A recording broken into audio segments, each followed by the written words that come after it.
Well, hello everyone, and welcome to Into the Darkness, the podcast where we take a dive into all things horror. My name's Steve Fitzgerald, and joining me to discuss a film today is my co-host, Sarah Lynham. Hello, Sarah. Hello. It's lovely to be here. It's a nice, strangely temperate? I don't know. I was trying to say temperature evening. Temperated. I don't know. It's a temperated evening of. I've not even had a drink, and I was just talking about getting one, and I'm like, this is probably a sign that I shouldn't. If my brain's already melting like 10 seconds in. I think it might be a sign that you should. Thanks everyone for joining us. This is episode 12 of Into the Darkness. Hooray, I got it right this time. Fantastic. And if our last couple of episodes have been a two-parter on the 80s vampire classic Fright Nights, and before that we did a deep dive into the Charles Play and Chucky movies. So if you haven't watched those, go and watch those after this episode. Continuity-wise, you can start freshly here and then head backwards if you want to. This episode is going out on Friday the 1st of May, and this is a new one for us. This is sort of uncharted territory because we are talking about a film that actually releases today on Friday the 1st of May, and that film is Hokum, directed by Damian McCarthy. We said we're going to put a warning right at the start. We will be spoiling the film while we discuss it today. So if you are putting this on first thing Friday morning, we would advise you to not do that, to pause, to run out to your nearest cinema, see Hokum, and then come back and join us for our deep dive review today. We will probably also be chatting a bit about Damian McCarthy's previous films, Caveat and Oddity. So if you haven't seen those, beware, there will probably be spoilers in there as well.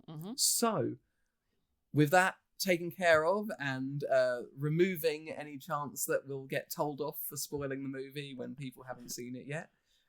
This is your last chance. This is your last chance. Pause, go out and watch the film, and then come back. Absolutely. Pause, like and subscribe, go out and watch the movie, and then come back and join us and hear us dive into Hokum. This is, as we say, comes out on the 1st of May, so the day this episode is coming out. Supernatural horror from director Damian McCarthy. He's made his previous two films were, as we said, Caveat, which was from 2020, and Oddity from a couple of years ago, 2024. He's been, working within the supernatural horror genre. I think we'll probably go into a little bit about how these themes have a sort of thematic link or through line, that he's working with. But we are not sure. This is very different to us because in the past, for all the previous episodes, Sarah and I have been able to watch the films at least once or twice. And I know for me personally, compile extensive notes before we sit down and do this. And all we did was attend a preview screening last night, right? Yeah, exactly. At the Prince Charles Cinema. It was hosted, I think arranged by Black Bear.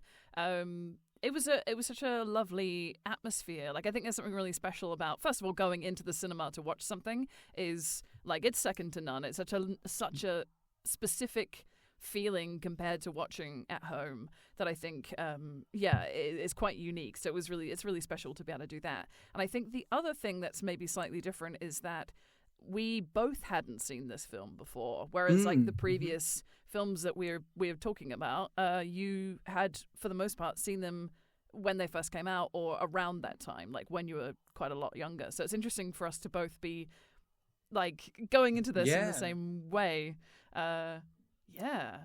Absolutely. And what were your sort of expectations going into Hokum? Because I know that the trailer had got a lot of buzz, and there's a lot of great reviews that had sort of come out from its festival showings and whatnot. Had you paid any attention to any of that, or?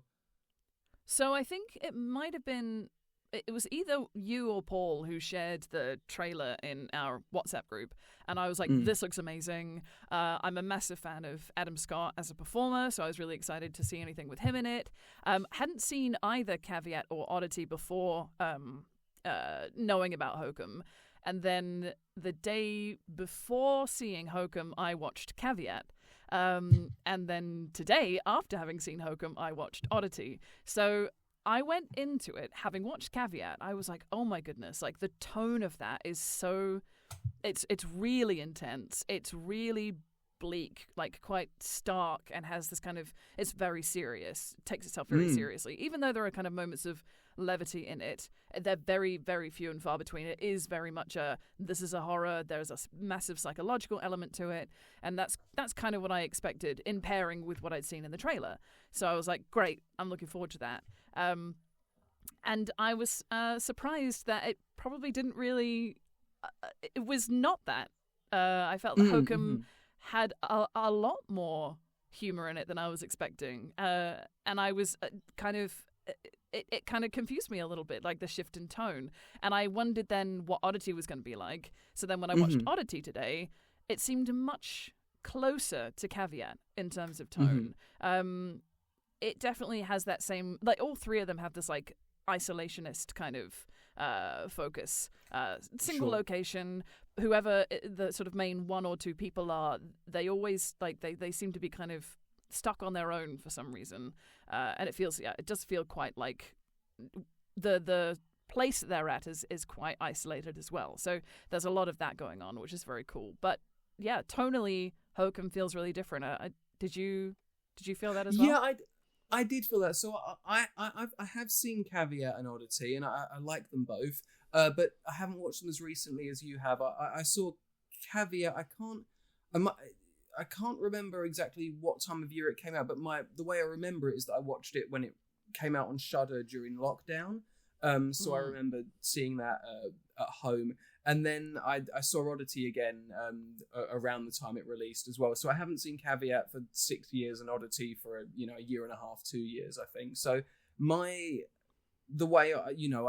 what is nice is that although obviously the narrative is a little bit hazy now for me, and I can't recall exact plot details and whatnot, my expectations going to Hokum were quite high because there are images or moments from both of those films that I think have really stayed with me over the last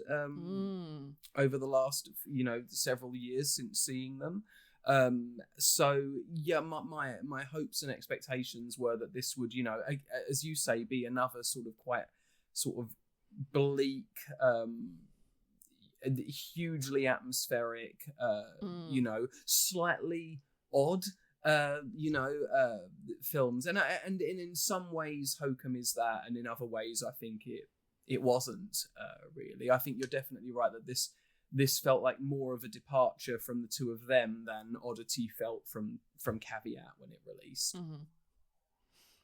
Yeah, I've been kind of trying to think about like why that might be, and I also thought about the fact that I didn't know about Caveat and Oddity before Hokum and before you even mentioned them to me. So I was kind of going into it like, I think it would have been interesting to have not seen them and not had a kind of preconceived idea of tone. Maybe my perception of the film might have been slightly different, in the same way that I guess if you only see one of his previous ones, you might not go, but he's quite consistently doing this kind of vibe, so why do something different with Hokum?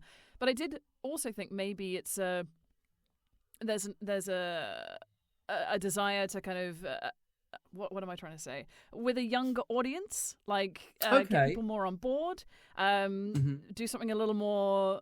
It's not quite mainstream, because I wouldn't say it's quite mainstream, but like I think horror in a cinema as well, like so that you get like reactions from people, and the more reactions you have, the more of a specific feeling you'll feel when you're in the cinema with other people. Yeah. Maybe. No, I think that's right. I think that it definitely just, as you said, that they're all sort of, as we said, there is definitely, if you look at the three films, I think that Hokum definitely feels like it's moved somewhere slightly different from Caveat and Oddity, but they all have the same blood running through them, and as you said, isolation being a key theme of that, and I do agree with you that this film feels much more like it's made for a cinema audience. I think you're absolutely right. I think that is because the type of, like, we'll get into this probably in a little bit, but it's the type of fear and scares it's going for, the way it delivers them, feel like they're made for, as you say, maybe a sort of wider audience than the other films were. So before we get into we start going into sort of the, in depth on this, we see the film, the credits roll, the lights come up, and without going in deep, what were your thoughts at the end of the film? Had you had a good time watching Hokum? I really enjoyed it, personally. I really rate, as I say, I was probably pretty biased going in. I really rate Adam Scott as a performer, so I really enjoyed seeing the very unlikable character that he was portraying.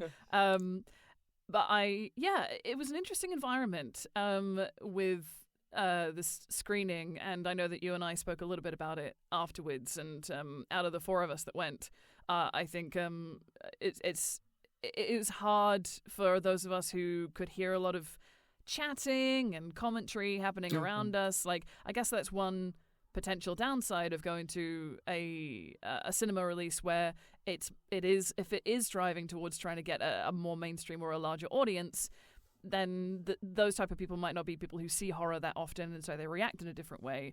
And I think, it would just be nice to kind of just a little sidebar to anyone who's going to, probably not people listening to this podcast. You're probably all very good and have great cinema etiquette. But if you don't, yeah, better be. And if not, take note. Please don't whisper to your friend about everything that's happening.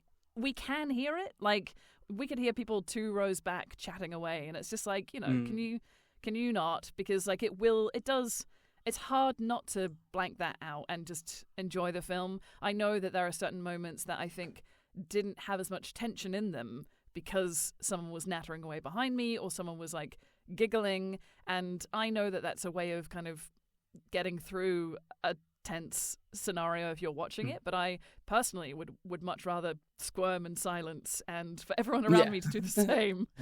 I think I completely appreciate that, and I was sat slightly further away from where you were, and I wasn't impacted as much, but just as a little, what do you call them, PSAs, don't you? Part of the, to any, as you say, that we're probably talking to people here that have magnificent cinema etiquette, but turn your phone off and be quiet.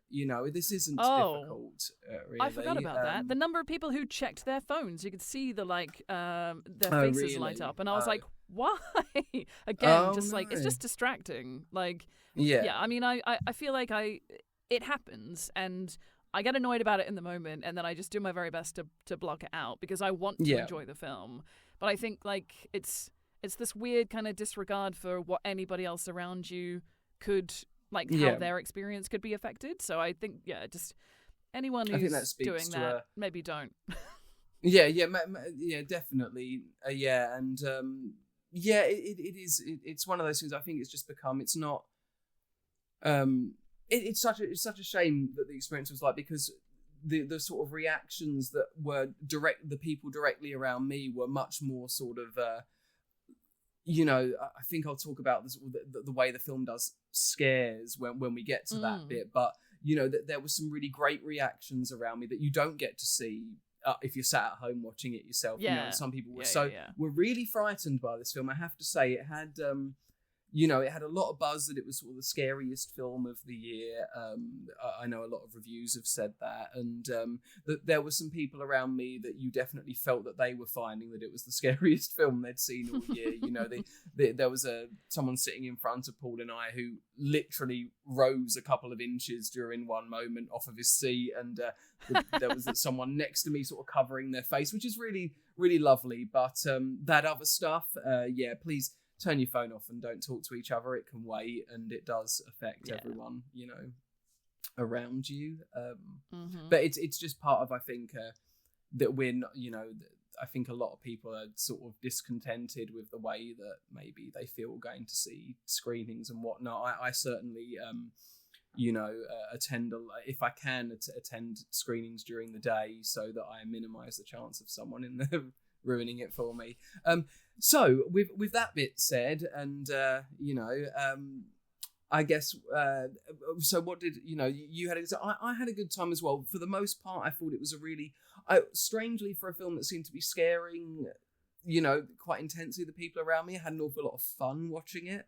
I had a big smile on my face a lot of the time, even when other people might not have. I thought it was I really enjoyed it, with a couple of sort of reservations, really, which I guess we'll get into now as we go into the plot and the settings and the way the film presents itself. But overall, I think we can both say we had a good time watching Hokum. Yeah, definitely. I really liked it. Awesome. So let's talk about the narrative a little bit then. What is Hokum about? So let's sort of sum it up a little bit for everyone who's now seen the film, because they've all paused and gone out and watched it. Right. So Hokum follows a writer, as you say, played by Adam Scott, the character Owen Bauman, who has he's lost his parents. He's currently finishing the third book in a trilogy that he's been writing, and we see him at the start. Actually, the beginning of the film we learn is actually a part of his story that he's writing. Mm-hmm. It's set in a desert, and this a man with a child and their attempt to look for a treasure, isn't it?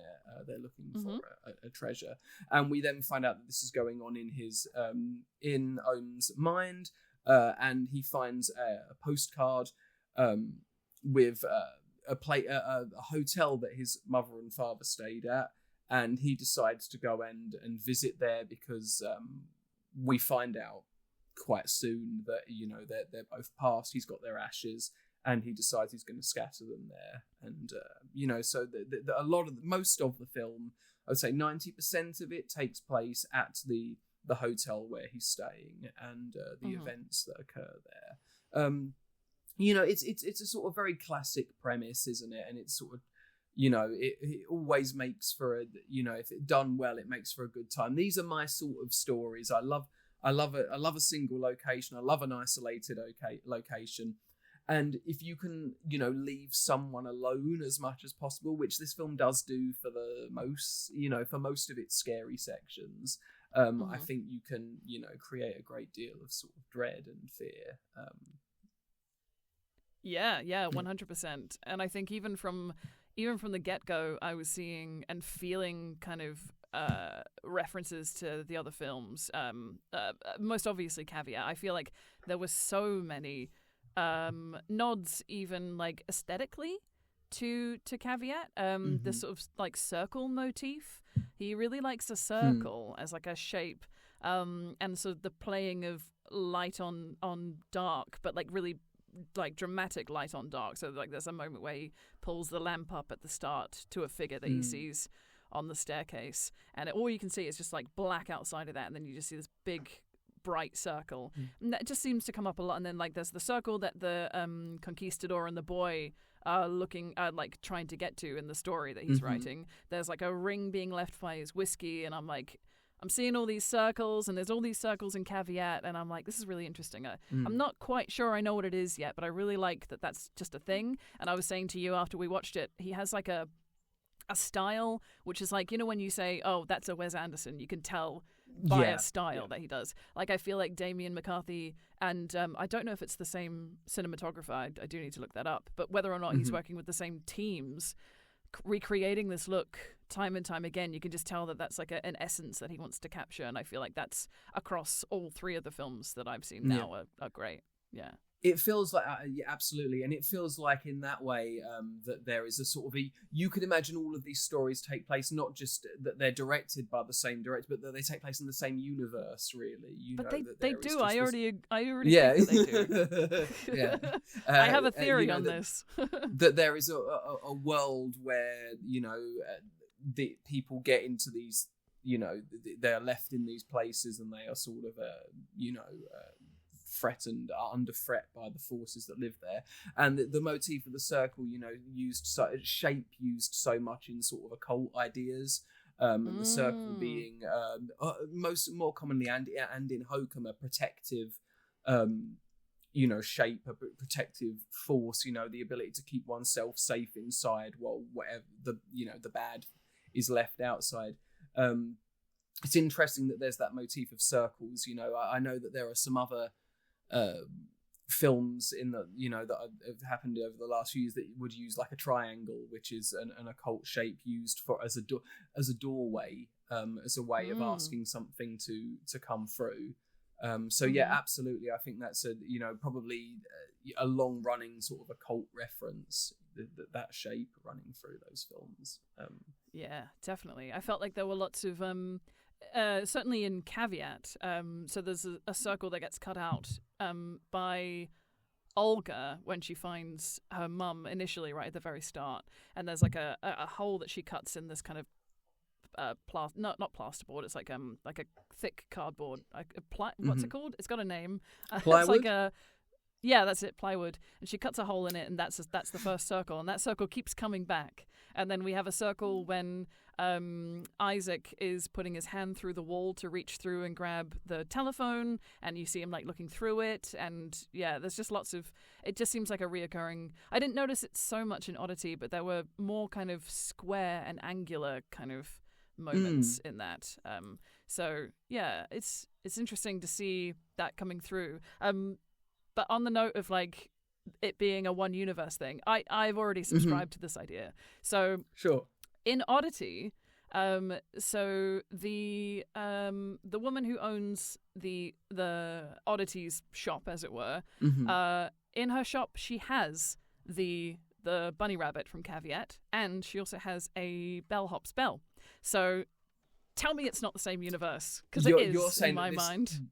That this story was planned out way before. I think, and we also see he knew.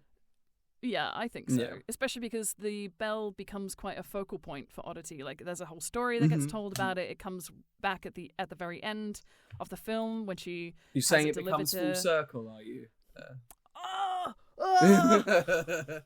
There's your circle. I was like, there's no circles in Oddity, and I'm like, there is. It's there. There we go. There you are. Yeah. But there's a moment in Oddity where you first see the bunny rabbit from Caveat, where she's opening a case and she's about to send that big wooden chap off to the house. The whole wall in that back area, which is obviously not for sale, you can't buy those little oddities, but every like little section of the wall has a different thing in it, and there's also one of those little clapping monkeys with the cymbals. There's a few other little interesting looking things there, but like it does linger on some of them, and I'm like, I wonder if this is like a little Easter egg moment for anybody who does watch all the films. So, and he says, okay, so there's going to be something with this, something with that, something with this, maybe. No, that's great. Well, I think Damian has said that his next film is going to be the ultimate haunted house film. I think so. I think that we're definitely up for, and we can run back to Oddity when that film comes out and try and find the item that ends up in. Ends up in whatever the next project is. On your point about the way his films look, I think this film is a certainly in terms of its budget, but also in terms of its scale, the way it looks, it needs to be commended. As you say, I'm not sure whether it's the same cinematographer either, but we'll have a little look. But this film feels, it's visually a richer film than the previous two. And some of that is definitely down to the budget being able to, be taken a little bit further. There's something more stark. I would say that with Caveat and Oddity, there's something starker about them.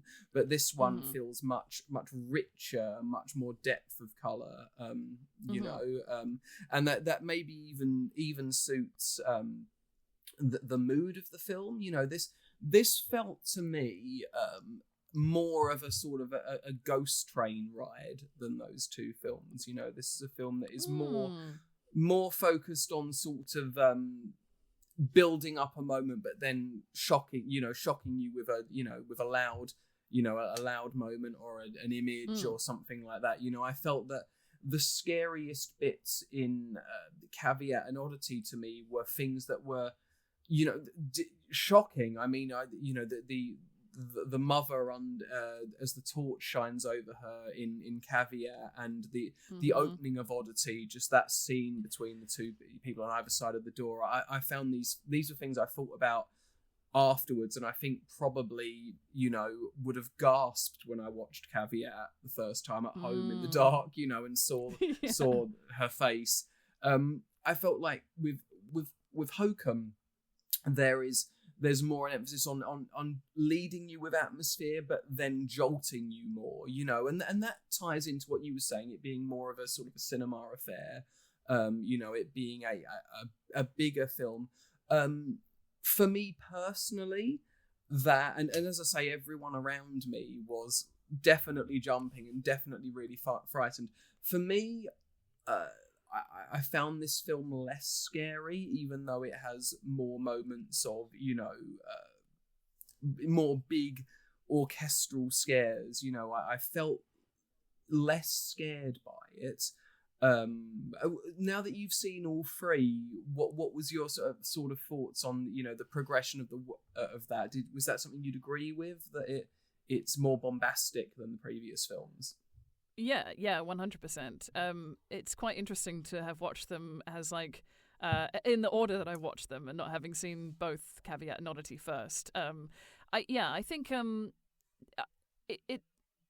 it was interesting watching it in the cinema as well, because I think that kind of adds to anything that has even a little bit more sass to it. Is always going to feel bigger and bolder because everybody around you is responding to it, and you can't help but be affected in some way by that. Either you're on board and you agree with the people around you, or you're sort of that's antagonistic and you're stop it, you're ruining this for me. So I think it's interesting, and I think that I liked it despite that. I didn't think it was a bad thing that it wasn't as scary, because I didn't find it that scary at all. I really liked the imagery. I thought it was really stunning and quite creepy, and had good ambience when it happened, but the tension, the tension pulled, but the sort of release of tension, it was no, okay, and not so much holy fuck, there wasn't any. There were several moments in Caveat and Oddity where I felt that, there's this one moment in Oddity where the new girlfriend is trying to go to sleep, and she's looking at the camera, and she's I think she drops it, or she hears something, drops it in the corner, and it flashes, and the ghost of Danny, the one who's passed away, she looks all ghostly and ghoulish in the dark, but when the photo flashes, she's fully fleshed out, and she just goes run, and it's brilliant. And I was there were several moments where that, and the wooden body just kind of moving every now and again, and it being in different positions, just so creepy when it had its head up, and it was just creepy. Definitely. Lots more moments in those films than in Hokum. Even I'm trying to think if I can think of any of the moments in Hokum. I guess when the witch was looking over the dumbwaiter. But also, hang on, quick sidebar. Why was there a dumbwaiter to that basement? What used to be in there? Did they used to cook? Did they used to have a big laundry down there? What is it? I guess so. I mean, maybe the honeymoon suite. It needed its laundry done more often for reasons we can only, I don't know. Can't think of any personally, but me neither. Maybe. So when Owen gets to, he's gone to the Bilberry Woods Hotel, where he's staying, and in Ireland, and he encounters at first he finds an elderly gentleman telling two young kids about the legend of sort of the witch of the area, and this is the witch is the central motif idea that is present in Hokum. The idea that there is a witch that haunts the woods, but also it's then divulged haunts the honeymoon suite of the hotel. And Ohm is kind of, as you say, Adam Scott plays this character so well, and I personally thought, as much of an arsehole as he is, he manages to so perfectly make him kind of likable, even though he's not likable. I didn't think he, so often there's a risk with an unlikable protagonist because you think, well, who gives a shit what happens to them, But the way he plays this character is so well balanced and I think it works because he's quite funny. I think that he's quite amusing. Some of his comments, as sort of withering and unpleasant as they are, did arouse a bit of a laugh, and that's how he got away with it. And here he tells this, he tells the kids to, bugger off and find their parents, basically, and then discovers that the guy that's been telling them the story is the owner of the place, in a sort of a maybe somewhat expected but fun little twist. There was a nice bit of sort of folklore in this moment that I'd really, if I were to have, criticisms of the film, is that I would have wanted more of this. I felt like, the sort of the elements of folklore and witchcraft in this film are kind of introduced and then not embellished on really at all, I felt. And, that I felt that there was more, that it gave way a bit more to having sort of scary moments than it did to going, well, what's the background of these things? And I know we've spoken in previous episodes, this might sound a little bit like, well, last time we had this discussion, we said we didn't want our baddies to have too much of a background. So, but I would argue that in this situation, when something is drawing from a rich folklore and isn't meant, because everyone sort of, we all know what, that a witch in this sense is, a sort of evil witch, not a Hollywood style witch, if you like. And, and so you like a different twist on that, and it felt like at the beginning of this, we were going to move away from this sort of, version that we know, and maybe go into something a bit more real and, authentically folkloric. And maybe that doesn't really happen after this point. And I would have liked more of that personally. Yeah, I think that's totally fair, especially because we are, as with the witch, Robert Eggers' witch, it is an actual witch. It's not like we're talking about the concept of grief or sadness or unrequited love. No, this is literally an actual physical witch lives in the basement. Much like I think with Caveat, it's a real genuine ghost. Like there are actual physical apparitions that are happening. So the fact that we're not shying away from the fact that something supernatural is real, I think fleshing it out for people who don't know that we're going with a more folklore focused style of witch, I think would just be nice to kind of just give it a bit more. Especially, I think they could have maybe figured out a way to make it tie in with the honeymoon suite as well, because in my mind it all does kind of tie together, and I don't want to be spoon-fed too much, but I think there could have been maybe a little more essence of why she's there specifically, as opposed to witches are around. Witches are scary. Oh, and also the basement's haunted. Like, just one more little connecting factor, I think, would have helped, because it's clearly something to do with that honeymoon suite. That's clearly also brought Ohm's parents. They've probably brought some sort of bad essence of that back with them. That's probably all part of the reason why things didn't go so well, because they say she died 2 years after they had their honeymoon there. So like it all feels intertwined without saying it. And I just think it's almost like it's giving us too much credit, which is more like the reverse of what I normally say. I'm like, don't tell me what to think, and I'm like, but maybe some people could do with a bit more help. in this instance. I think it always depends on the particular thing that you're watching or experiencing, doesn't it? And sometimes, you know, you want a little bit less of something. Sometimes you want a little bit more.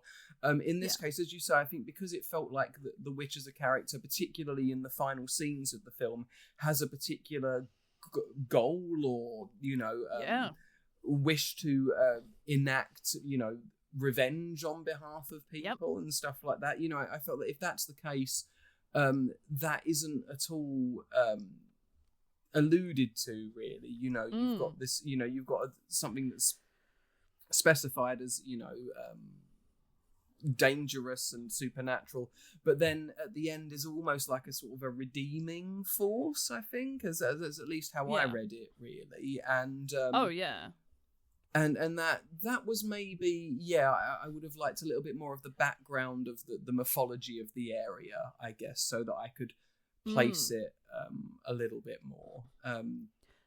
But I mean, you know, we have this moment, and then we quite quickly get introduced to the other characters of the film, and you know, Ohm is really the focus here, but there are a lot of nice other characters as well, you know, and they get to be proper characters as well, don't they? You know, they're sort of a bit quirky, some of them a bit fun, you know, you sympathetic in places. They're quite a sort of gallery of people. And, you know, we get to see Ohm be kind of awful to all of them at first, really. Yeah, but he does so he does a lot of like quips and is quite nasty, but he outrageously burns that bellhop's hand. Yes. And I was like, what the hell is wrong with you, my guy? Like, I was happy to get on board with the sassy comments, but that is like, you're physically assaulting this guy, like, and he's such a sweetheart. He is. I can't remember the name of the. Who was the name? I can't remember the name of the bellhop. So who do we have? I'm trying to, because I've got my list of characters. Was he here. Cobb? Cobb? No, Albie. Albie. I think his name was Albie. Okay, I think that's right. I'm looking at. Go on. Albie is the porter. Yeah. Poor old Albie, who also gets, you know, probably one of the most withering, not just burn, but sort of one of the most withering contents, where he's sort of considered as, you know, sort of really, you know, sort of a secondary person who doesn't realise they're sucking all the air out of the room is kind of what the line is.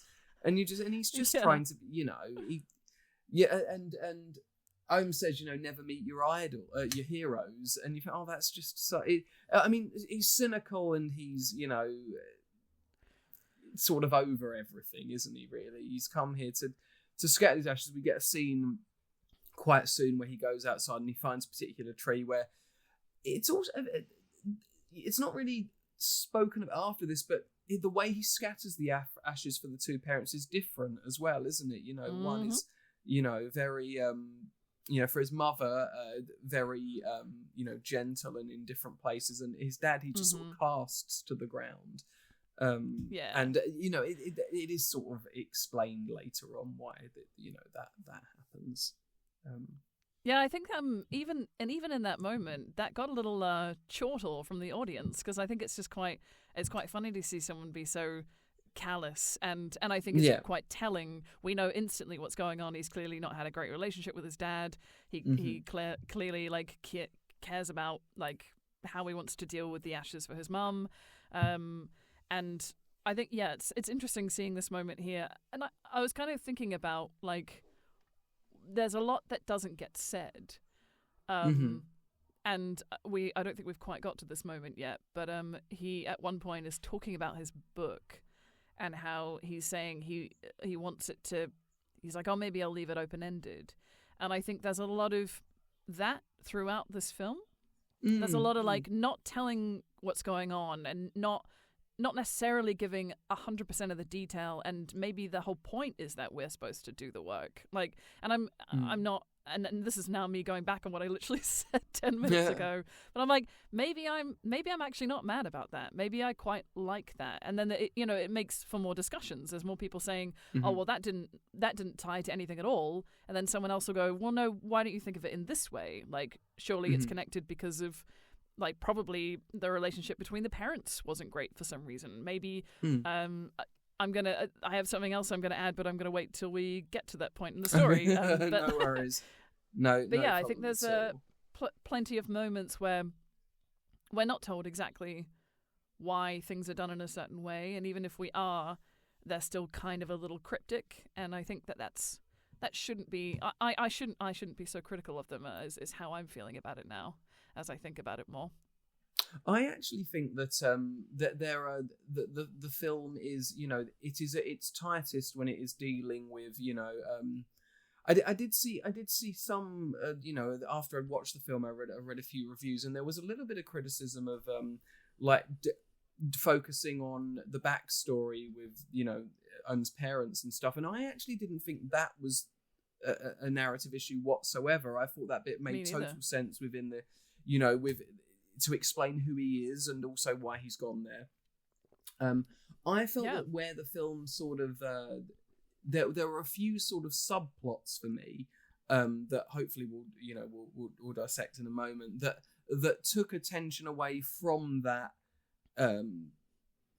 conciseness, so of what was going on. And I think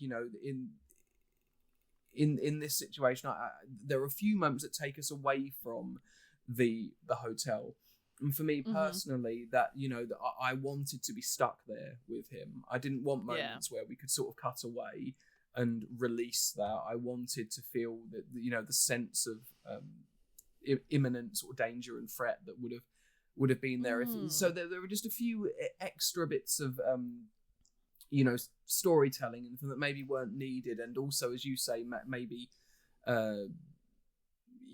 added to that element of not being totally sure. So maybe I'm could be guilty a little bit here of sort of wanting what I'm saying is I wanted some embellishment in some places and some sort of tidying up in others, really. And maybe it's just as with anything like this, it's a taste thing. I wanted a little bit more folklore and no escape from the situation that was happening, whereas maybe other people would enjoy a breather before we head back, particularly in a sequence that happens about an hour in, which I think is the centerpiece of the whole film, and definitely the moment when it shines at its best as a purely horror experience. Also, so there's a cast of characters here. We meet the manager. There's the manager's son who works there as well. There is let's get my list up so I don't miss anybody out and then feel awful afterwards. So we have so Fiona, who is really our the person that warms to the most in the hotel. She can sort of see what's going on with him, and very is willing, not willing to let him get away with what he's saying, but willing to sort of not let him get away, but also then understand where he's coming from. She's definitely capable of firing back when he tries to diminish in any way, but then almost is sort of examining him, going, I can see why he's this way, and that obviously leaves them to have a very brief but sort of first sort of hints of the not the worst parts of his personality, which we've seen with everyone else. Yeah, definitely. I think when the very first time they encounter each other, he's trying to find his room, and he makes some sort of like shitty little comment, and she goes, "Oh, well, an attitude like that, you're not going to find it." And she's basically refusing to help him at that point. And I'm like, I love that, and I love that's kind of like a reoccurring theme that I've noticed in all of the films so far, is your main characters are really, like, they feel really real, even when they're making like they'll make observations which are like really exactly what the person watching it is thinking, and I really love that. You're sort of going, oh, why am I in this situation? This is weird. Like my room should be here. I don't understand why it's not here, and I'm gonna be a bit of a dick about it. And then someone goes, "You're being a dick," and it's like, that's great. That feels so much more real than someone who would just go, "Haha, don't worry about it." Like, it's so nice to have that sort of refreshing interaction of someone who, like, would that's what we all want you to say, and you just said it, and it's like, yeah, that's what he needed to hear in that moment. But it does make their relationship a little bit more interesting than him just shitting on other people and them just taking it, which is, I think, part of the reason why he warms to her, right? Because he suddenly realizes, oh, I'm not high status with her. I am mutual status. We're on the same level. And as a result, he opens up to her more. And that's, I think that's part of the reason why she starts to see through and see what's happening with him and start to, be a bit more concerned for his well-being, as opposed to just being like, oh, this is just a douchebag guy who's drinking in the bar. Like, she sees more because he lets more out with her. Well, I mean, he shares basically the end of his story with her, which just seems like I mean, I think if I'd been writing a trilogy of books, I may not divulge the ending, but her response is great because she, as you say, she's got absolutely no, he is famous because other characters in the film allude to such, but she says it's too bleak. She doesn't like it, and this is, of course, something that's being set up for the end of the film. It's sort of a wish to, to do almost something for her in the end, to make his story the story that she would have wanted to read. But I'm jumping hugely ahead of myself to the very end of the film. It's hard not to. I know. So let's really quickly go through the rest of the cast of characters we haven't spent any time with yet. So we have obviously the owner who was telling the story to the kids. We have Fergal, who is the owner's son. We also have the front desk manager, Mel, and as the aforementioned Albie and Fiona. So that's really our primary cast of characters, and there is one more who we will get to in a moment, because when earlier in the day when Ohm is outside scattering the ashes, he meets Jerry, who is a gentleman who is hanging around the body of what's the animal that's been it was a goat, right?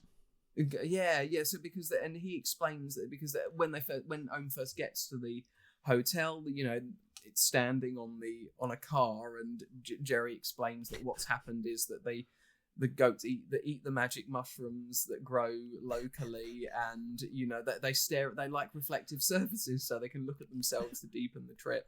And Jerry here is he's the outsider character of the film, isn't he? You get a sense that he's sort of excluded from what's going on here because of his past. We find out that his wife died under sort of mysterious circumstances, that it's always been considered that he killed his wife. He's an outsider, and he sits at drinking magic mushroom milk and burying, I assume, the animals that they have to shoot because they keep standing on people's cars. Which is quite the introduction, I think. He's like Fiona, one of the real sort of likable characters in the film, I think. Again, sort of maybe not that easy to first navigate with, but once there's obviously a clear, back and forth with the two of them straight away, and so the same sort of respect that Fiona gets, Jerry gets here as well. And I don't think necessarily it's the same as so Fiona's obviously giving him some back, and he, I think, respects that. I think the thing about Jerry is that he's a bit you don't know what he's gonna do. He's a bit unnerving, but also seems kind of in a naive kind of way, and it makes him endearing. And I think that's why maybe isn't worried about him. He's like, oh, he's harmless. He's a bit weird, but he's harmless. Is the kind of perspective. And so he's like, oh, I'm not gonna be cruel to this guy who's just given me moonshine as well. And yeah. What does he call it? Jerry doesn't say it's moonshine. He calls it something else, and then Ohm tries it. He says, "That's moonshine." So. Yeah, I don't know what he calls it, but he calls it there's an Irish, they say water of, what do they say? Water of, I've forgotten already. There's a turn of phrase for, I'm pretty sure it's vodka or something similar. Okay. It's a white spirit, and I think maybe it's just called Water of the Land or Water of God, or I can't remember. Something like that. Please somebody correct me. Please somebody put something in the comments so that I can be like, check myself. These are the perils of only being able to watch it through once and not going back for a rewind, isn't it, really? Yeah. But that's really our introduction to all the characters. That's everyone that we meet at the beginning of the film. And also a line that I really liked, where that when he goes back to the hotel and they're, at the desk, he's told that there's going to be a Halloween party, and they say it's going to be, a crack, which, obviously slang. And he says, well, can I please have a room as far away from the crack as possible? And I just thought that was really, I was on board with that. I thought, that's probably how I'd feel if I was going somewhere to go and write and they were having a party downstairs. So I wouldn't want to be near that as well. I think there's an element of Own that you can sort of, the best characters that you sort of think, oh, they're a bit of an arse, are also people that to a certain extent you can go, oh, I've been in a mood like that. I can sort of, I get it. I'm not, he's not a nice guy and I'm not proud of it, but there's an element of me that, can be a bit of a spoil sport at times and stuff. And I guess that's how he survives being a character that you wouldn't want to root for to being one that in the end you do. So definitely. Let's talk a little bit about the hotel itself, Bilberry Woods here, because the hotel is I guess what you call like a classic setting to do a ghost story or a supernatural story like this one is, and obviously the most famous example of that is the Overlook in the book The Shining by Stephen King and the film by Stanley Kubrick.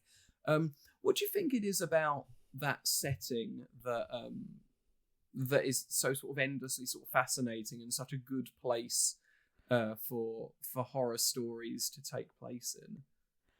I think some of it is to do with like the sort of era that it is kind of encapsulating, because it's not modern. There's something very analog about it, in the same way that I feel like we see that in the other films too. Maybe slightly less so in Oddity, but Caveat feels very, very analog as well. It feels very... You've already got the isolation element of it. It's in the middle of nowhere. You can't get to and from it very easily. So that is already quite like scary. But then when you give it like stylistically something really quite specific, I think you just instantly get a different tone. There's something about that. I mean, I'm not 100% certain on what the era is meant to be. Is it 20s or 30s kind of? But it's kind of got like an almost Art Deco-y kind of... Yeah, the sort of decor of the place. I think so. There's a really nice... the ghostwriter M.R. James, when he's asked about like what sort of time period you set stories in, I think he always said that you want to set it like there's almost space. You don't want to do it in modern day, and you don't want to do it so far in the past that it's unrelatable to the audience. So what you do is you set it, I don't know, 30 to 70 years or something like that. So approximate within living memory, but enough for it to feel alien. And I think that's only becomes more and more prevalent over time as technology advances faster than it ever has. So it's even something like setting something in the 90s now, the technology there is so different to what we have now. And I think you're right. I do think that there is an element there of hotels, because they're such an enormous task to renovate, that they will quite often exist for quite some time, looking anachronistic in that way, old fashioned. So I think you're absolutely right there in terms of they're a good setting for that. I think that there's something to be said as well for them being, for the most part, bigger than houses, so that there's a lot of empty, if this takes place at a time when there is, what looks like it's not exactly bustling, in terms of how he interacts with the place. There aren't lots and lots of people coming and going. And obviously the Overlook in The Shining, it's closed for the winter. And do you know, I was thinking a lot while we were watching it. There's a really, really great haunted hotel movie called The Innkeepers, which is directed by Ty West. And I was sitting there all, and there was a couple of times during Hokum where I sat there and thought this would make an excellent double bill with The Innkeepers. They go really, really nicely together. The Innkeepers are wonderful, wonderful. Much more. This is a ghost story rather than what's going on in Hokum, which is sort of, it is a ghost story, but it's also a witch story. And that is set. The Innkeepers is set when this place is closing down, so it's like the last week or weekend of it being open, and there are very, very few guests. And I think that's what the hotel also offers in that way. Is as you say, it can have that sort of sense of it having elements of the past and a lot of people coming and going through. So a lot of possibility of bad events to have happened, but also just a sense of there is a lot of space that is hidden in the dark and hidden behind doors that you can't see what's going on behind them, and so there is a lot of emptiness that may or may not be taken up by something.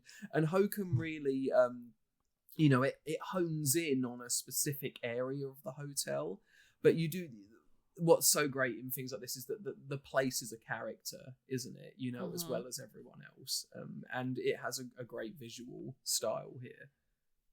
Yeah, absolutely. I think that sort of it seems a little worn out, which is quite there's always something quite disconcerting about that, and something that kind of gives an ambient without even really trying. Like that, it just looks a little run down. So maybe not very many people go there, and even the people that do are probably slightly shiftier people. Like you were saying, with a lot of people moving in and out of places like that, that's a lot of strangers that you're coming into contact with, especially if you're there on your own. That's quite disconcerting in and of itself when you think about it.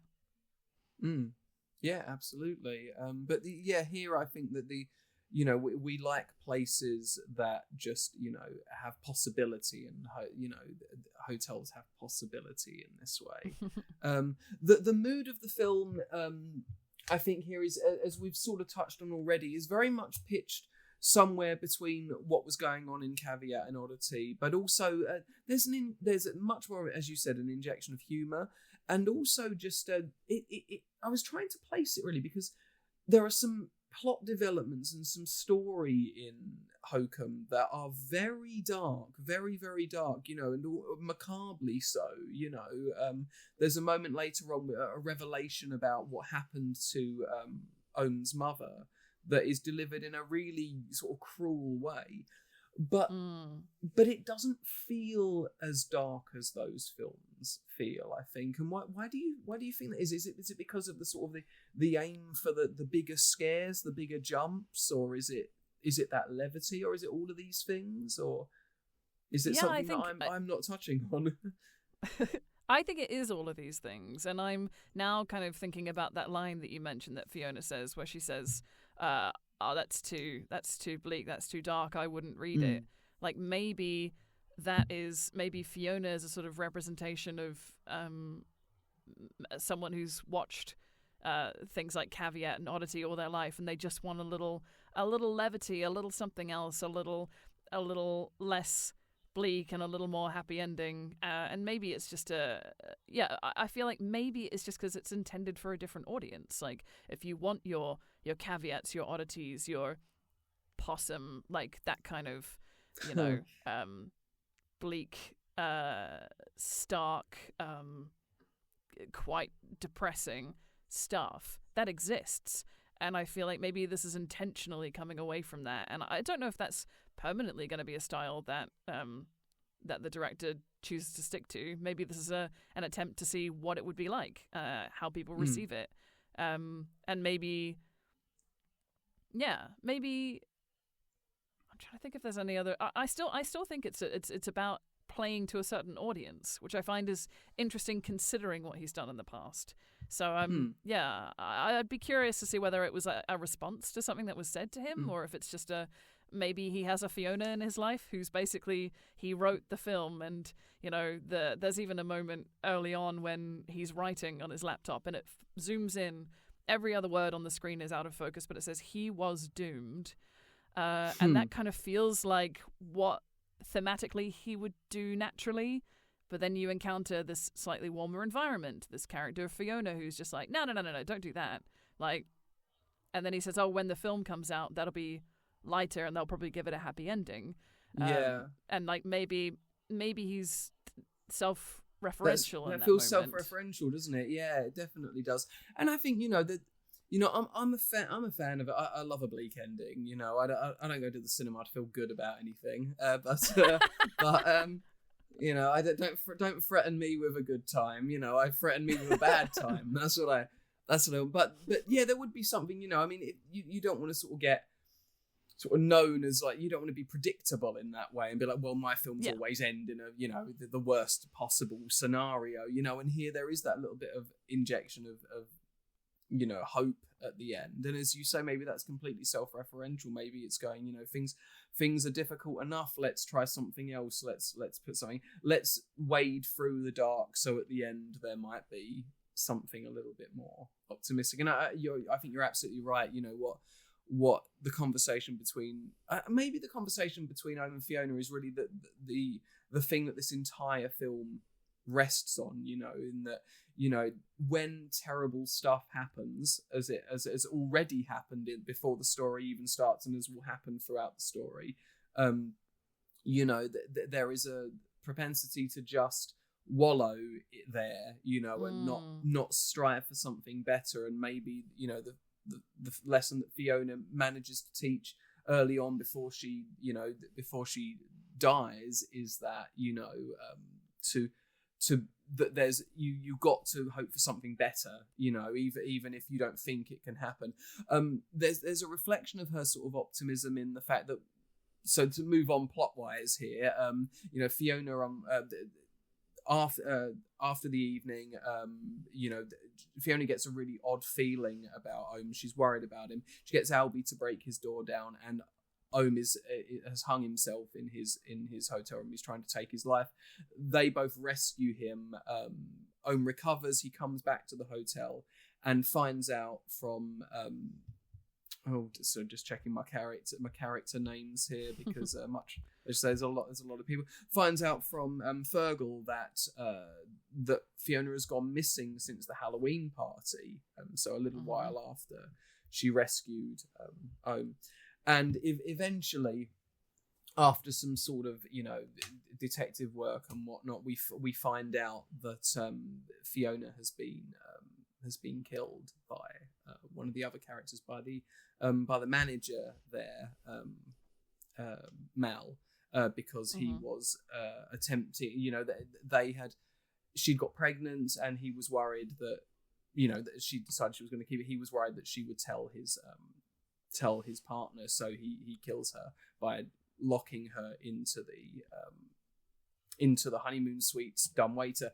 And I run through that bit quite quickly just to make the point that rather than just go, and now here's 25 minutes of plot in 10 seconds, but to say that she leaves, she has Ohm's voice recorder on her, and she says on that recording that she's left behind, I know I'm going to be okay, but just in case I'm not, and that is just tying back in, isn't it, with this reflection that, she is capable of seeing through the darkness of the world and being able to picture a brighter future, even if that's, unfortunately in this situation, not what is on the cards for her. Yeah, I think it's sad that such an optimistic character their light gets taken out, but I think it's necessary for someone as pessimistic as Ohm to have a call to action. Like, it needed to be. It probably wouldn't have worked as well if it were Jerry. It wouldn't have worked at all if it had been Albie. I don't think he would have given a toss if it were poor Albie. But I do think that, had he not had that spark with Fiona, had he not had she also not been the person to save him as well. Like, I think there's so many elements of him wanting to, I think in part, he says originally he wants to see her so he can apologize.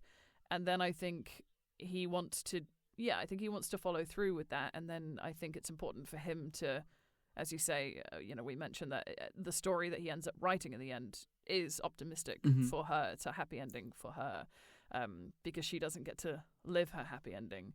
So Absolutely. yeah, I think it's a nice, like, it's a call to action. It's important that it's someone such a bright star has to get taken out in order to actually make him do something, because otherwise I think he'd probably be like, well, I'm just gonna go home, I'm gonna finish my book, and probably he would have probably taken his own life in the privacy of his own home at that point, I'd imagine.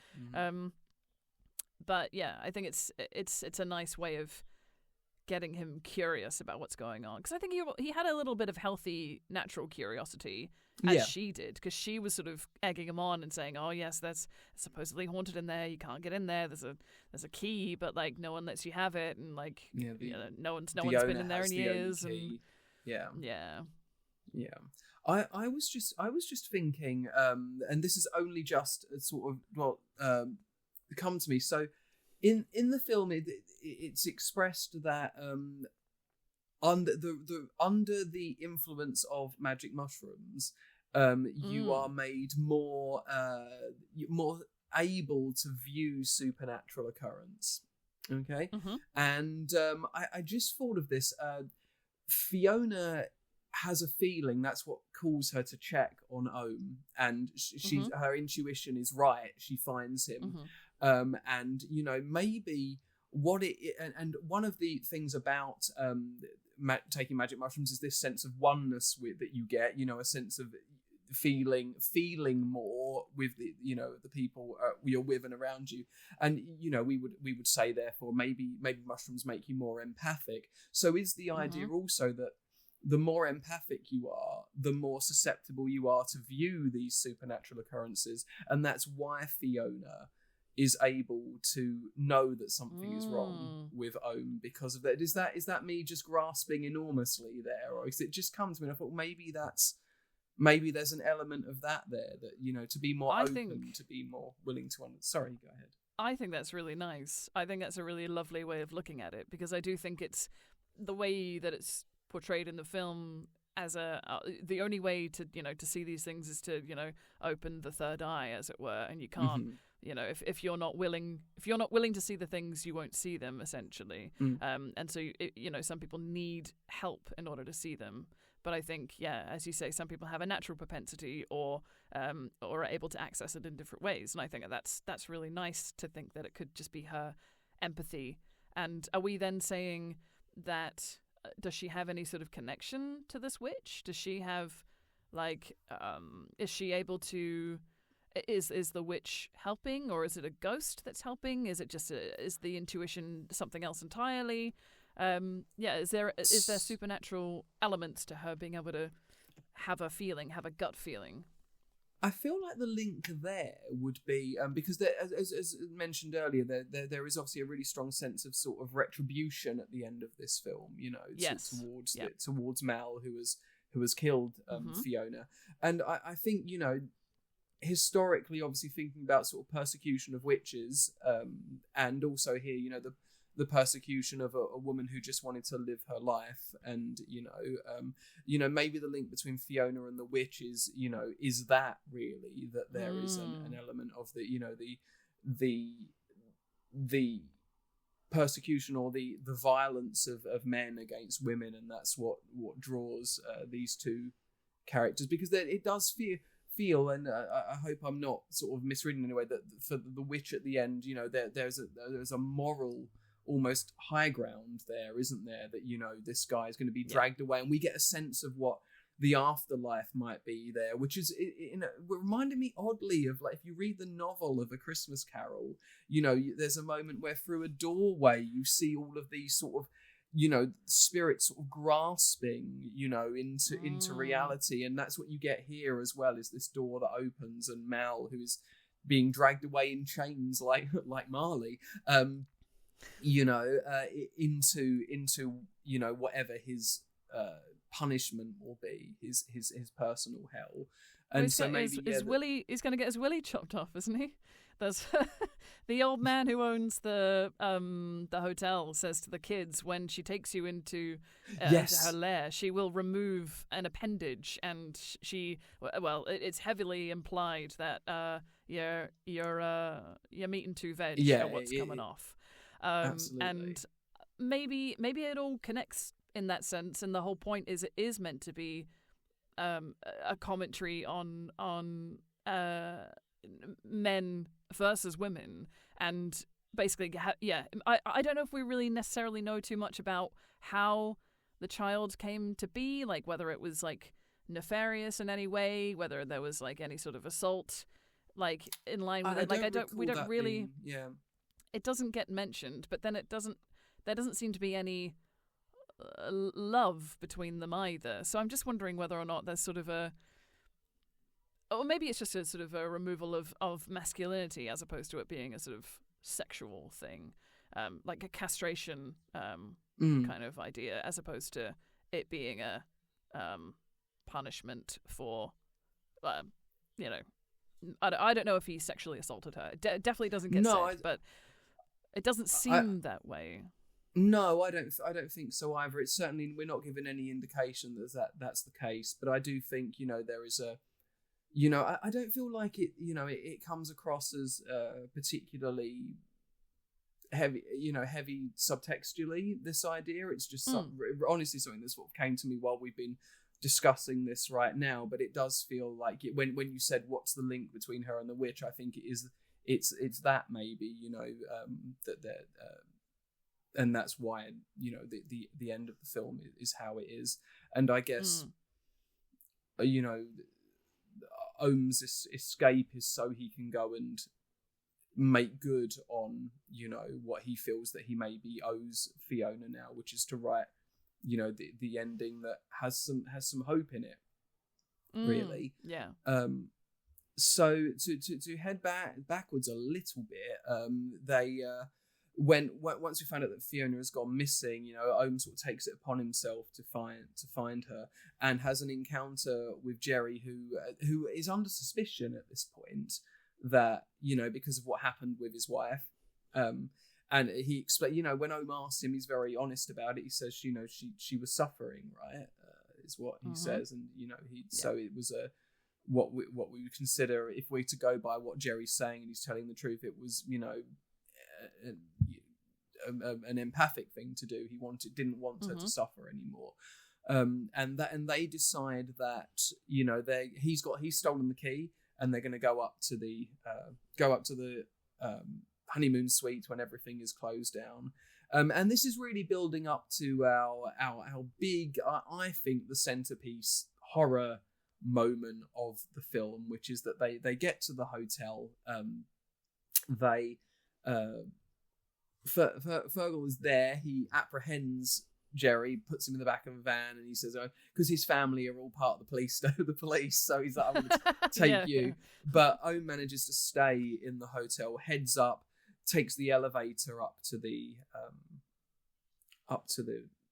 room, and now we get a look inside the honeymoon suite, which is every bit as sort of unpleasant and creepy as you would hope it would be, isn't it?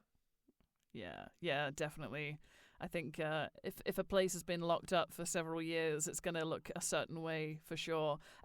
I know that only one person has the key, but I wonder if anyone's even set foot in that place up until now. I would presume not, because if they all believe. I mean, I don't know if Ohm believes at this point, but they all firmly believe that there is actually something trapped in there, that somebody managed to trap something in the basement. Mm-hmm. But I don't know if we necessarily know that there's a connecting way from honeymoon suite to basement at this point. So maybe I think he's just running on the where is Fiona like plot line in his head. That's where he is, not even thinking that he's going to have any sort of spooky encounters. He's great in there, isn't it? So creepy. Yeah, it's super creepy, and he's definitely there under detective work, isn't he? He wants to find out what's happened to Fiona, and now he's obviously by himself. While he's in there, we get to have a little look around. It's all very creepy, but he's interrupted by there's the dumbwaiter in there, as we've already specified, and Mal arrives and sort of says, you need to leave. This is not okay. What are you doing here? And don't touch the dumbwaiter. Basically, don't touch that button. So of course, Ohm does, and inside the dumbwaiter is Fiona's body, where Mal has locked her inside and sent her down. Really.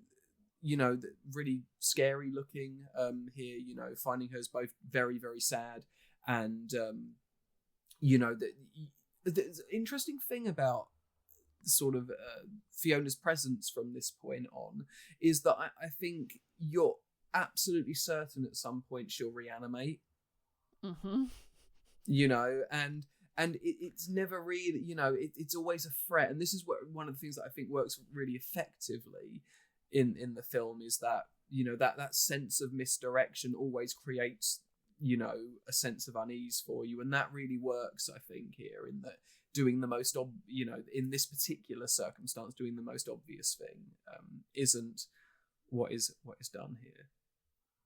Yeah, it's great. And also the fact that she's dressed up as a rabbit, which initially I was like, why? And then, yeah, of course, it was a Halloween party. Exactly. That was a Halloween party. That's fine. Don't worry about it. Yeah.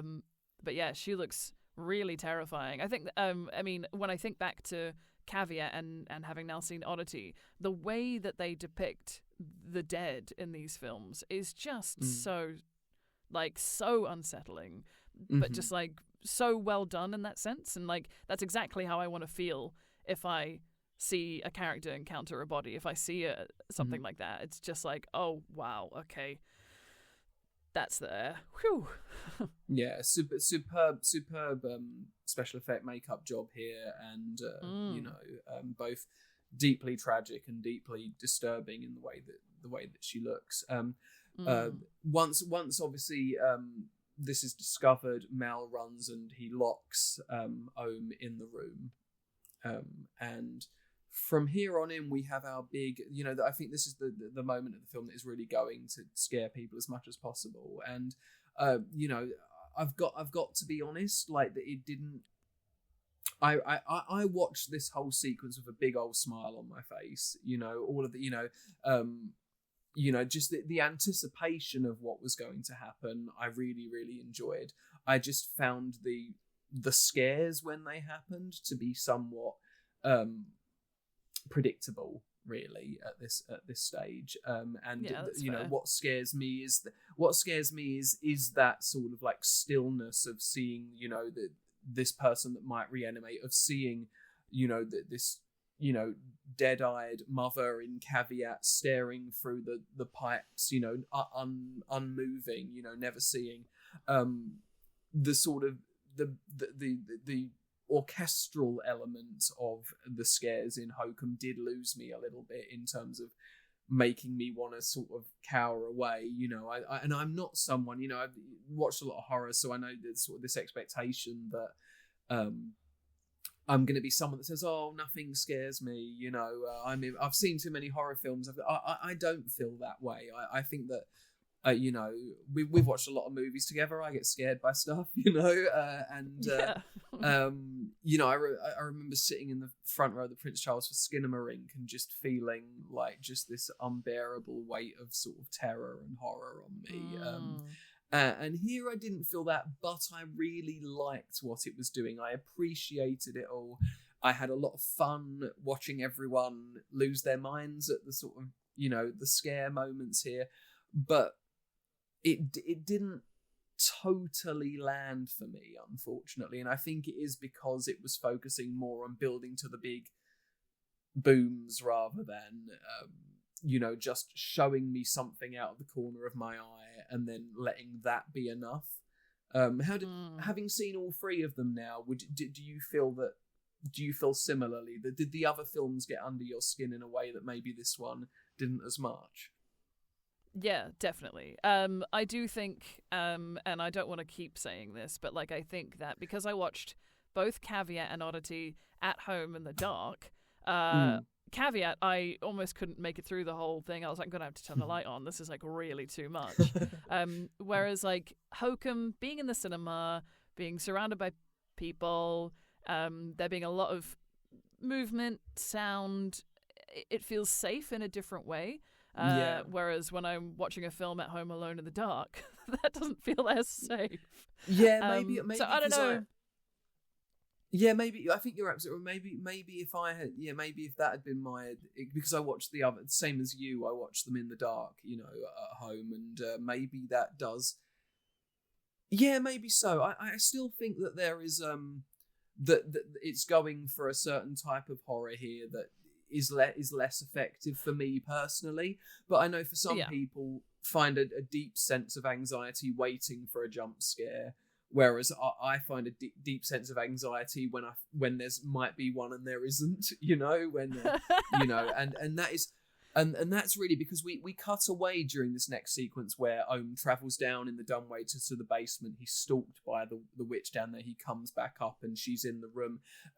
He has an interaction with this ghoulishly faced figure on a TV screen that has the revelation, because earlier in the film, Ohm very sort of coldly explains that his mum died because she was shot by someone.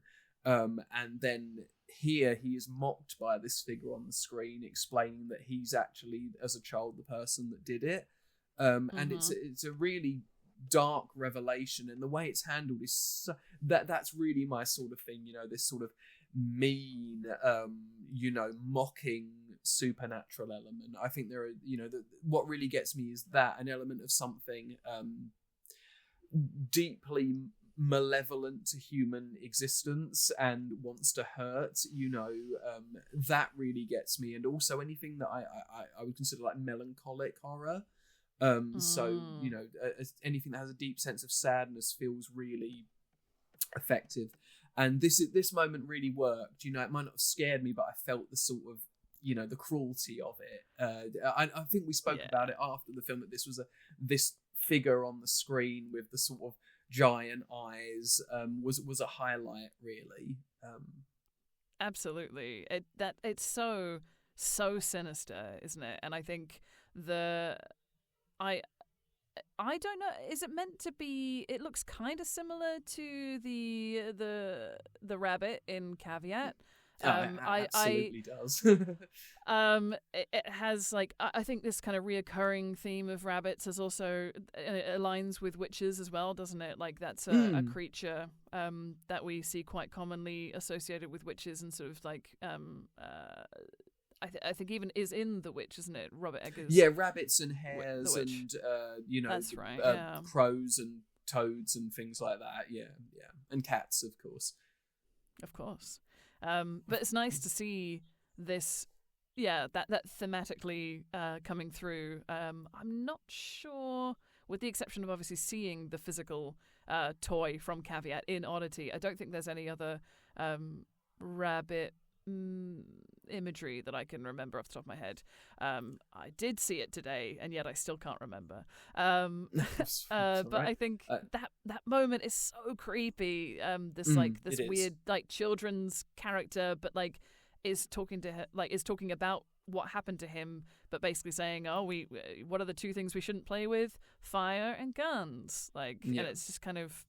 Yeah, it was great. I really like this moment. It would be nice if we'd somehow had more of that, or maybe we'd learnt about this character having been important in his childhood. But again, I feel like we've got so many moments of opening up stuff that we don't always get an answer to, which I feel like is it intentional? I mean, probably yes. It would just be when you go, I really like that, I want more of that, and then when you don't get it, you're like, I'm disappointed. Where's the creepy children's character again? We want him back, especially because didn't that image, or certainly the face, was in quite a lot of it was certainly in the trailer, and I think in some of the imagery for he has the a dream film, earlier on, doesn't he? And he sees the figure at the end of his bed, so we get a couple of glimpses of it. I mean, again, it's one of those things, isn't it? And it is a difficult balance. So to get it exactly right, how much of this thing should I explain? How much? Because we have definitely, complained about exposition, show me, don't tell me. And here, there's just maybe it's not that we want more telling necessarily. It's, I think we want a sense of cohesion. And with all of these little, there's these little things that are maybe not always picked up on. The other thing that really sort of that made this moment maybe not as effective for me, this whole sequence, was that we do cut away during it to go and see Jerry's escape from the back of the van. And as I said earlier, so I'm not going to dwell on it, I just would have liked, really, once we were stuck in this place, if we were just stuck there, I felt that if we'd just had, this had just been a bit more, I don't know, like calmly eerie, if everything had just felt, and we'd just been stuck there, that maybe it would have landed a bit more. But, I feel very much in the minority there. People around were definitely frightened, and maybe it's just a taste thing. I think it was all done expertly well. I thought that the jump scares were executed really well. I thought the brief images that you saw to accompany them were really effective. It just didn't. I was hoping to have a moment in the film that I went home with uneasily, like I did with Caveat and with Oddity, and I did maybe feel that I didn't get that this time, but maybe just because they were it's because they were so good last time that I was maybe a tiny bit disappointed. Yeah, I think that's totally fair. I wonder if it must be hard as a writer, as a creative, to keep coming up with things like that, and maybe part of the reason why it feels stylistically different is so that there's not a kind of, how do I do that image again when I've done it so well the last 2 times? I think we're kind of hoping that that whoever's creating these images will endlessly have a supply of them, but maybe that just didn't come to him this time, and he went, you know what's come to me? It's a slightly more jovial, supernatural kind of situation, as opposed to really isolated,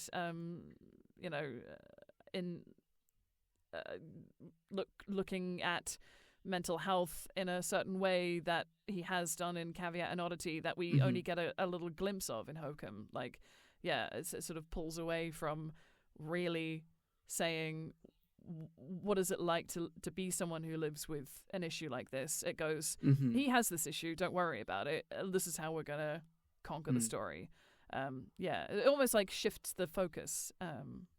But it is a shame. It would be nice to have a really unsettling something to go away with. That's always a nice thing to have, isn't it? I feel like, yes, it is. I feel like maybe it's just that, for instance, when we see the witch, we get, there's always this sort of idea that what you don't see is worse than what you do see. But that is, when you've got a really good image, that's probably not always the case.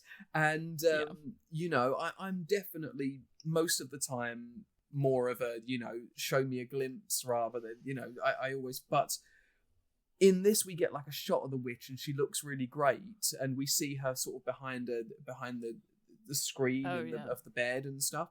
But if you think about the images that image, I'm going to keep going back to the mother's face in Caveat because it torments me. But that isn't really shown as a quick cutaway from what I remember. The torch sort of goes over and you are left for a moment to see it in all of its magnificent awfulness. And but with no big sting, no big bang, no big, it's just here is this awful thing. And that's more chilling, I think.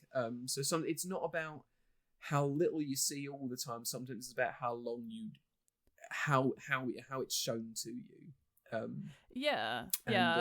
think I get what you mean, especially when what it feels like in Hokum and in some other films where you can feel the jump scare coming. You kind of get a pop, here it is, and it feels like in that moment of lead up, you're like, I know what's coming, so it's not. For me, it's not as scary. I'm not saying that I might still jump, but I'm more likely to jump if you don't give me any lead up whatsoever, and it is a genuine. And it doesn't even have to be a jump. It could just be like you say in Caveat, is just a moment that happens. Suddenly, there she is. We all knew that she was there because that's already been spoken about. We already know what he's going to find, but we haven't seen it. And then we're like, okay, there she is, and we're having a really good look at her, so you can take all of it in. Yeah, I can deal with that now. Enjoy, sleep well. Yeah. But this, take things aside, and it maybe not being exactly what I wanted in that way. This bit is all really well done. It all looks great. It certainly seemed to have the desired effect. The sort of, and it wasn't without tension at all. The sort of pursual down in the basement worked really, really nicely. Him having to time getting in and out of the dumbwaiter because it moved by itself. That was brilliant cool. Bit of really good use of humor here when it sort of did a close up of the dumbwaiter sort of smile, cheeky little smile. The bell on it having a sort of cherubic figure on there. That was all really, really good. This is all played so well. Adam Scott, really sells this. And in these moments, it's quite a sort of I don't know if naturalistic's the word, but it's not overplayed. It's not like gurning or anything. He's giving. This is a real person interacting with a real threat, and it all comes across well, I think. And then this sort of builds to a climax where he ends up in the back up in the honeymoon suite in the bed with. He's drawn a circle around the bed with chalk because he's been told that, as we've said earlier, the chalk is a protective symbol, and that really is the and we see her outside the bed, and that's the culmination of, I think, this really great sequence that we get here in the film. And I did feel a little like this. If this had been, had then gone a little bit more and had an end, if this had happened later in the film and it had an ending, I maybe would have felt a little bit more satisfied than the ending we do get. Because although I really like the themes that come up at the end, and I love this idea of someone getting dragged off to be punished by this witch, which we get. That whole sequence up, but we get a big moment where we see her up close for a moment, but then none of that feels as climactic as this moment earlier on. Did it feel that way to you as well? Yeah, I definitely think so, and especially in that moment where it's Mal. Is it Mal who's getting led away? Yes, it's Mal. Yeah. Sorry. Yeah. There was.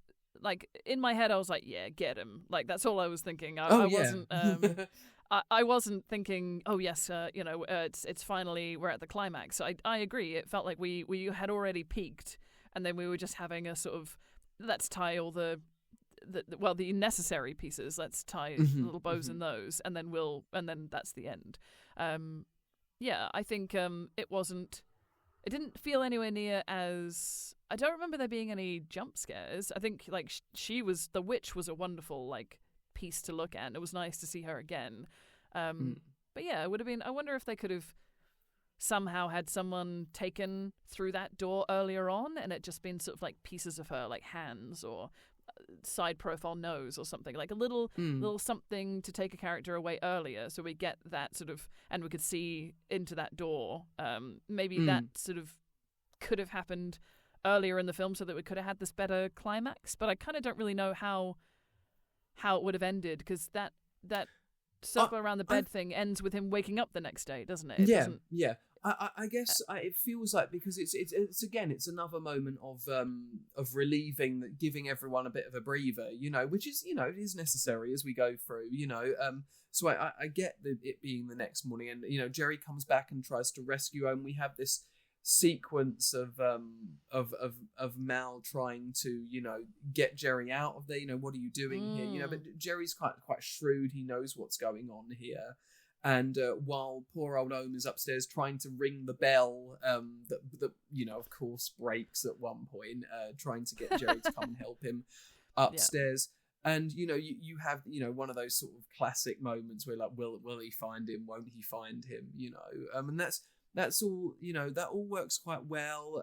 Eventually, of course, Jerry looks like he's gone, but he comes back because he knows that there's something wrong. Ohm manages to signal to him. And then, we have this, as we're building towards that climax, this sort of almost chase moment between Jerry and Mal, although poor old Jerry's in quite a state here. So it's, it takes him a while. He's had a rough night, Jumped out of a moving car. That was wild. Yeah, it really is. But he does well. He does well, and he's also in a way, it's this character that's coming in to build us to this moment, and it, as often happens with these sorts of characters, he doesn't make it the whole way.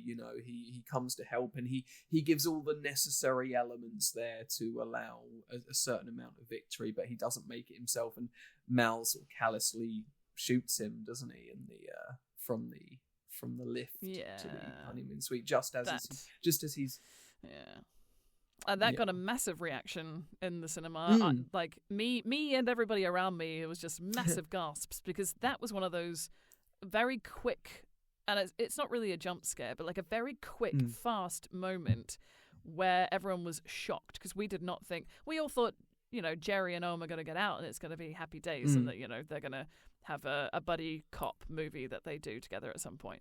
But actually, he gets taken out, and it's horrid. And I think it's so nice to like see yet again like what happens to Fiona, like one of the lighter characters, one of the ones that had kind of moments of comedy, like when he's talking about hearing the bell ring in the room, he's like, she was like this when he's like pointing at the bell, and he says, I saw a ghost, and she was so like I think it's just another taking out the happy character again, and having to step up. Basically, and he does, like, thankfully he does actually manage to successfully escape. Yes, he does, and him and Mal end up in the basement together, and as we alluded to just now, or just got to just now, Mal is chained by the witch and led off into what we're assuming is some sort of hell or punishment or purgatory, where, as you say, she's likely to remove an appendage. And then at the end, the hotel is also caught fire. So because some clothes left, and because that there's a sort of poeticness in this happening, and it looks really great as it's blazing through as the climax happens. And then we're left at the end with Ohm really finishing his story, and I think we've said this, of that that his story ends now.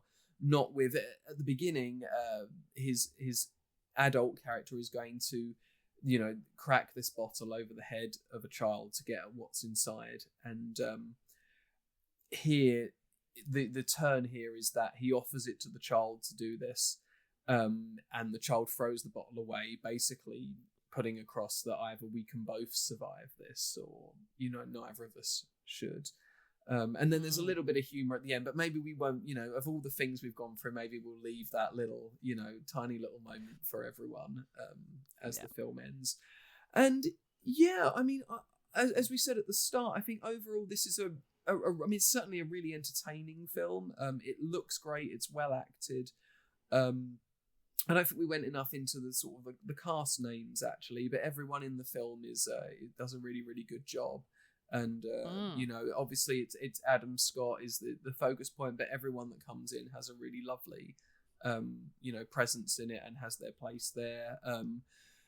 I just felt because I'd found that this sort of moment an hour in the most thrilling section, I felt that that sort of by the end, when it finished, it felt a little bit it had felt, rather I should say, just a little bit sort of narratively uneven, or maybe that the pacing wasn't exactly where it needed to be. So overall, I had a really good time. I was grinning through so much of it. There was some stuff that I would have really loved to see more of, just because it was so good. But Hokum is a good film, and it's totally worth seeing. Yeah, I totally agree. It would have been really interesting if they'd kind of fully lent into kind of not the comedy, but maybe being a bit bigger, a bit more bombastic with the ending. Like maybe that could have given it a different sense of because we had this big climactic middle section. Maybe the problem was that the ending was like not enough. It's like we needed a something else, and it could have been something really extreme, something really gory or like really intense, but like we kind of didn't really get that. We did get a nice like a seeming like sort of acceptance from Ohm about, you know, what he'd done as a child, and like you know, his ghost of his mother is there and looking after him, and it was a really nice kind of, you know, it does a good job of going, yes, we understand what's happened, and yes, we see that he's trying to redeem himself, and yes, he does deserve to live, etc., etc. But yeah, I think I agree with you. I really enjoyed it though. I think it was really great. I think it's an interesting swerve from Caveat and Oddity. It'd be really interesting to see what he does next, especially if he's doing the ultimate haunted house movie. Looking forward to that.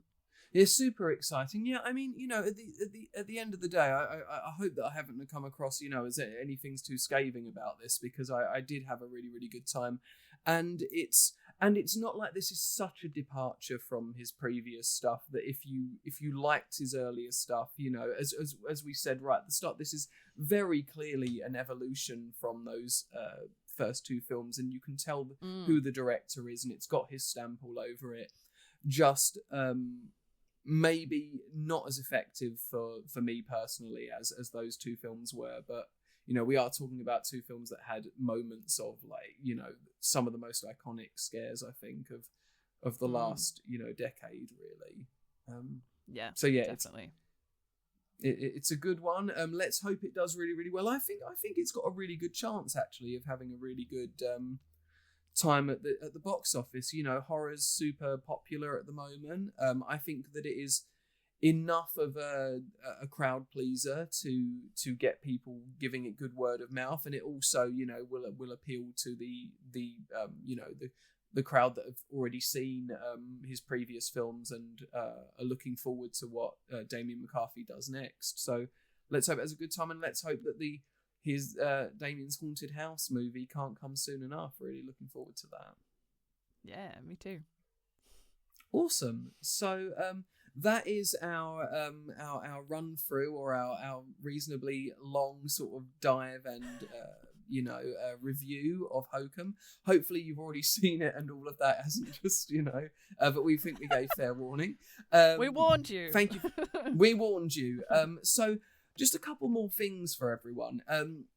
At the screening, it was a special one last night for a couple of reasons. First was that Damian McCarthy was there and gave a little intro to the film, which is super, super cool. And there were some promotional bits that were given out as well. There was a postcard with the honeymoon suite on it from the... Oh, thank you very much, Sarah. For those of you that are watching the podcast, Sarah's holding up the honeymoon suite postcard.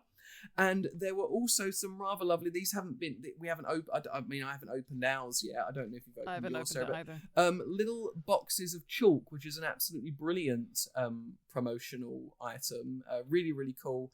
There were four of us, and we were all given one each. So we would quite like, as they were given to four of us, and we are two households, to give a couple of these promotional chalks away to people that listen to the podcast, and you know, that would, you know, that like the film and would like a little promotional item to keep if you want it. So and to protect yourself against witches, you can draw circles on the ground. More sensibly, yeah. Thank you. That's why am I not that practical? Yeah. So if you do get visited by witches or demons or ghouls and goblins, you have something there to protect yourself. You know. And it's got a little Hokum similar, so it's nice holding. So I get why people hold up beauty products like this on videos. Now I feel sort of the little hand behind it, right? Yeah, I feel quite special doing this now. So we're going to give these away, and the way we are going to do that is I'm going to ask a question in a moment. It's a super easy question, super easy answer, and we will also post this little competition onto our socials next Monday. Yeah, next Monday. Or okay, you'll hear about it because you're listening to it on Friday, so you get time absolutely. to you got know the answer 3 because days you listen to the episode. Yes, absolutely. So you got a bit of time to get ready to put your answer in. So I'm going to ask the question in a moment, and all you'll need to do is head over to a specific post on our social media.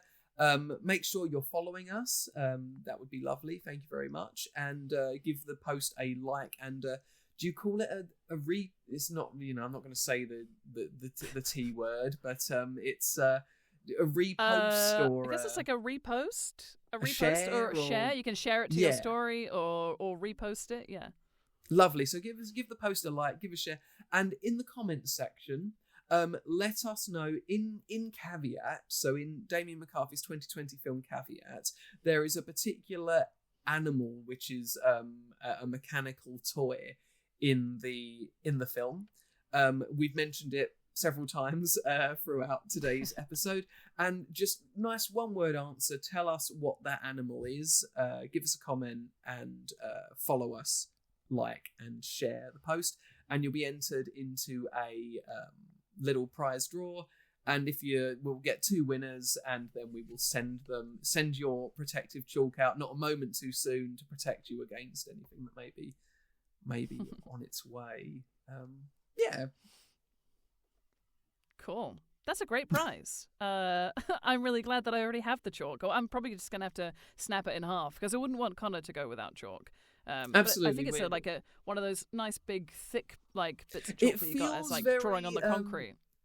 It's I think it's quite a long piece of chalk. It's not making any noise, yeah. which means that it's one. I can feel the ends of it. Yet. It's like the full box. Oh yeah, you can. Is there? It's got a little seal in it. It's a lifetime of protection from evil spirits, exactly. And really, who can put a price on that? And we want to give that to 2 lucky listeners.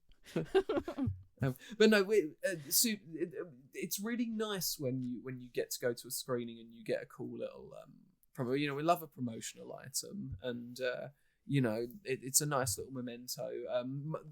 There's one that I've still got one from The Descent, which was a really nice torch, and I've still got that, and it still works, and I love that one. That's cool. Yeah, it's really nice, and That's so on cool. theme. Thank you for joining us. We've still for got Ooh. There was. Did you see? Were you? I can't remember if you were at the Fright Fest screening of Invisible Raptor. So we actually got an Invisible Raptor toy. So it looks like a toy, but obviously there's nothing. Well, that's not true. There's an invisible raptor in it. It's brilliant. If I had it nearby, I would grab it. Maybe I'll take a photo of it and put it on our social media so you know what I'm babbling on about. That'd be great. But that was a great promotional thing. I really loved that. Yeah, film distributors make cool promotional stuff for you. I mean, I know Please. you do already, but do more of it. More. That would be lovely. I remember when I was younger, actually, if you were just going to general screenings, and they'd sometimes have like posters to give out. I think they still do that nowadays. The big thing now is the popcorn boxes, isn't it? That's become a really big. And there's some really cool ones. It's the era of the popcorn box, and if I had more space in my house, I'd be like, yes, I want that. I want all of them. What was the one you got from the Odeon last year at Fright Fest? It's an alien one, and it's like cool. The metal tin, but then it has a face hugger wrapping around the outside of it. It's great. It's very that's cool. super cool. Super cool. I think they had one for Terrifier 3 and stuff like that. I've got no room for any of it, but it would be room that needs to be taken up by Blu-rays and books. Thank you for joining us. So this episode is, as we said, coming out on the 1st of May, and then 2 weeks later, we are beginning our next mammoth franchise run through, and I know if you haven't seen any of our previous episodes, we'll be going into the world of Clive Barker's Hellraiser and watching all 11 films from that franchise. So this is our biggest undertaking yet. We don't know if they're necessarily going to all be single episodes at the moment. We know for sure that at the very least the first few will be. But you've seen how long our episodes are. We're not gonna skimp out on chatting about Hellraiser movies. So no, maybe we wouldn't some do of that them for you. We wouldn't do that. No, they may be released in parts. So maybe you'll end up with a couple of times where there'll be one a week, so you don't have to wait the full fortnight. that's to come. Thank you for joining us. I'm going to hand over to you now, Sarah, to sign off. And I'll see you all in a couple of weeks. Thank you very much. Yes, thank you all so much. And thank you, Steve, for chatting to me about all things Hokum. It was really cool to be able to go see a screening before the film comes out. And I really hope that everyone has gone out and seen it and then come back and listen to the episode and let us know if you agree with us or if you've got any really cool, interesting hot takes, and if you agree that they're all part of the same universe, because I think they definitely are. If you've also seen Caveat and Oddity, if you haven't, please go and see those as well. They're available on Shudder. They are incredible. Absolutely must watch. Thank you for listening as well. You might be watching us over on YouTube at our channel Uncanny Collective 666. We're also on Instagram. Our handle is uncanny_collective. We also have our website, uncannycollective.co.uk. You can also listen to the podcast on Spotify, iTunes, basically wherever you get your podcasts. You don't have to just watch the video version. You can just listen to us if you like. But you'll be missing out on like our exotic facial expressions if you don't watch the video. But yeah, come over and find us personally as well. Our handles are at the bottom of our videos here. So I'm Sara and Uncanny Steve. Reach out, let us know what you think. We'd love to hear your thoughts about Hokum, about other episodes that we've done. Tell us about your favorite horror film that you've watched recently, if you've like read anything good, or if you're playing any cool video games, read any good books, anything horror. We just love to hear about it. So let us know what you're up to. And like, subscribe, comment, share, all those things. And thank you so much again for listening. And we'll catch you in 2 weeks' time for Hellraiser. We have such sights to show you. Oh, God, no. I can't wait. Bye-bye. It's going to be amazing. Bye.